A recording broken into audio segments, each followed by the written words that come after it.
Hello guys, welcome back to our channel. दोस्तों, ये कहानी हमारे एक सब्सक्राइबर की है। तो ये कहानी उनके पॉइंट ऑफ व्यू से होने वाली है। पंजाब के हरियाणा में रहने वाले फार्मर के बेटे की ये कहानी है। उनका नाम प्रभजोत सिंह है। तो चलो शुरू करते हैं आज की कहानी।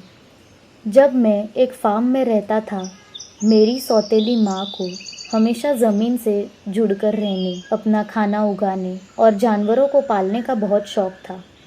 कई बार असफल होने के बाद हमें आखिरकार एक अच्छी जगह पर एक घर मिला, जहाँ पहले से ही एक शतावरी का फार्म था।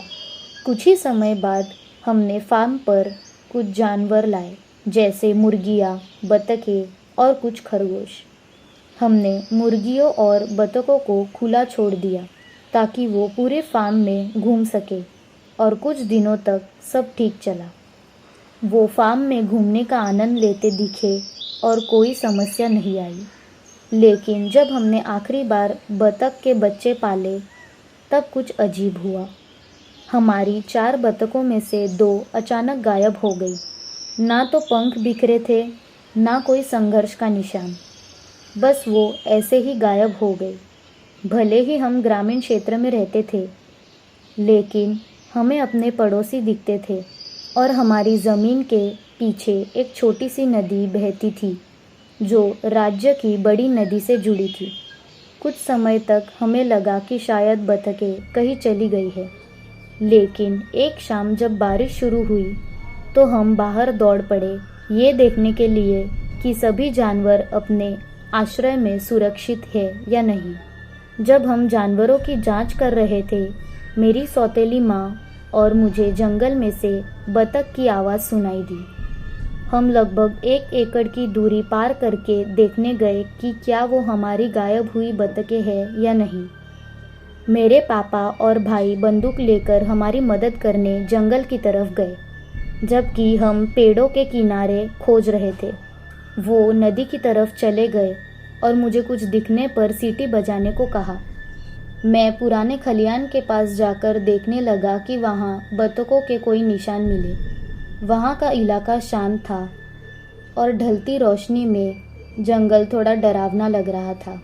जब मैं वापस उस जगह लौट रहा था जहाँ हम अलग हुए थे, मेरी सौतेली माँ चिंतित दिखते हुए जंगल से बाहर आई। हमारी ज़मीन के पीछे की छोटी धारा किनारे से बहकर निकलती थी, जिससे जानवरों का बिना हमारी नज़र में आए भाग जाना आसान था। हम धारा की ओर मुड़े हुए थे, तभी हमें सामने जंगल से कुछ सीटी की आवाज़ें सुनाई दी। हमने सोचा कि ये मेरे भाई की आवाज़ होगी, तो हम उसे ढूंढने लगे। कोशिश कर रहे थे कि आसपास कोई बतख ना डर जाए। लगभग 30 सेकंड बाद मेरे पापा और भाई उस जंगल की उल्टी दिशा से दौड़ते हुए आए और पूछने लगे कि हम क्यों सीटी बजा रहे थे। मेरी सौतेली माँ और मैं उलझन में थे और कहा कि हमने तो सीटी नहीं बजाई। हमने उन्हें बताया कि हमें तो ये समझा कि सीटी मेरे भाई ने बजाई है।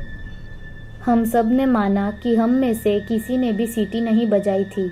सीटी की आवाज़ ठीक हमारे सामने से आई थी, लेकिन वहाँ कोई नहीं था। हमने कोई हरकत नहीं देखी और ना ही कोई दूसरी आवाज़ सुनी, बस वही सीटी जो कई बार सुनाई दी। इसके करीब 1 हफ्ते बाद एक और घटना हुई। उस समय मैं वहाँ नहीं था, लेकिन मेरे भाई और बहन थे। ये रात के 8 बजे के आसपास था, लेकिन गर्मियों का समय होने के कारण बाहर अभी भी रोशनी थी। एक बड़ा तूफान आने वाला था, ऐसे बादल देख के लग रहा था। उसी वक्त मेरी बहन की नज़र घर के पीछे जो जंगल था वहाँ पर गई। वहाँ पर एक आदमी सफ़ेद कपड़ों में झुका हुआ उसे दिखा। उसे वो क्या कर रहा था पता नहीं चला। मेरा भाई और मेरी बहन उसके तरफ आगे बढ़े। मेरे भाई को कुछ अजीब लगा। उसने घर से बंदूक उठाई। वो आदमी के तरफ चिल्लाते हुए आगे बढ़ा, पर वो आदमी ने पीछे मुड़ के नहीं देखा।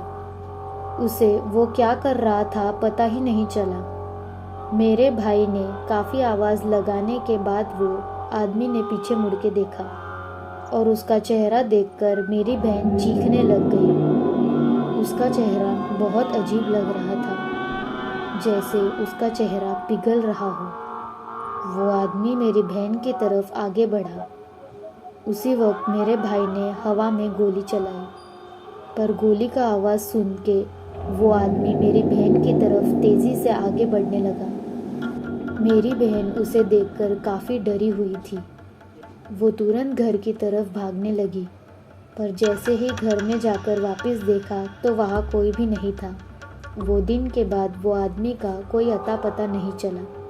मुझे नहीं पता कि ये कहानी उसी सीटी बजाने वाली घटना से जुड़ी हुई है या नहीं, लेकिन मेरे माता पिता ने अब हमें जंगल में जाने के लिए मना कर दिया था।